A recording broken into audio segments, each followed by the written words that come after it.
Dear students, welcome you once again to my daily English grammar class. দেখো, আজ একটা খুব গুরুত্বপূর্ণ বিষয় নিয়ে তোমাদের কাছে হাজির হয়েছি। সেটি হলো নেভার এবং এভারের মধ্যে পার্থক্য কী। দেখো, নেভার শব্দটির অর্থ হলো কখনোই না, অ্যাট নো টাইম, এবং এটা একটা অ্যাডভার্ব। আবার এভার শব্দটির অর্থ হলো অ্যাট এনি টাইম, মানে যে কোনো সময়, এটিও একটি অ্যাডভার্ব। এদের মধ্যে ব্যবহারগত দিক দিয়ে নানা পার্থক্য আছে। আমরা সাধারণত দুটো পার্থক্যের ওপর ভিত্তি করেই এদের কোথায় কীভাবে এটাকে ব্যবহার করতে হবে তা বুঝতে পারব। প্রথমেই নেভারের কথা বলি।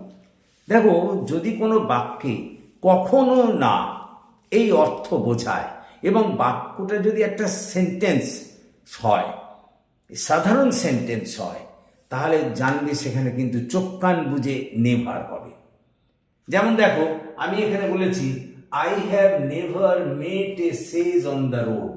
দেখো, লক্ষ্য করো, I have never mate A Sage on the road মানে আমি কখনোই রাস্তায় একটা সাধুর সঙ্গে সাক্ষাৎ করিনি।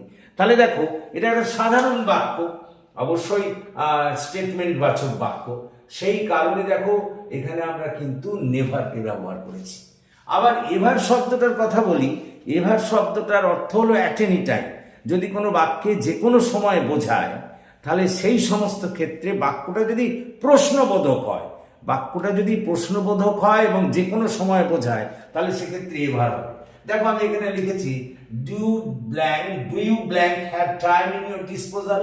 দেখো, এখানে এটা হচ্ছে জিজ্ঞাসাসূচক বাক্য, তাহলে এখানে হবে ডু ইউ এভার হ্যাভ। তাহলে দেখো, এবার পরের বাক্যগুলো দেখো, he has been to Mumbai.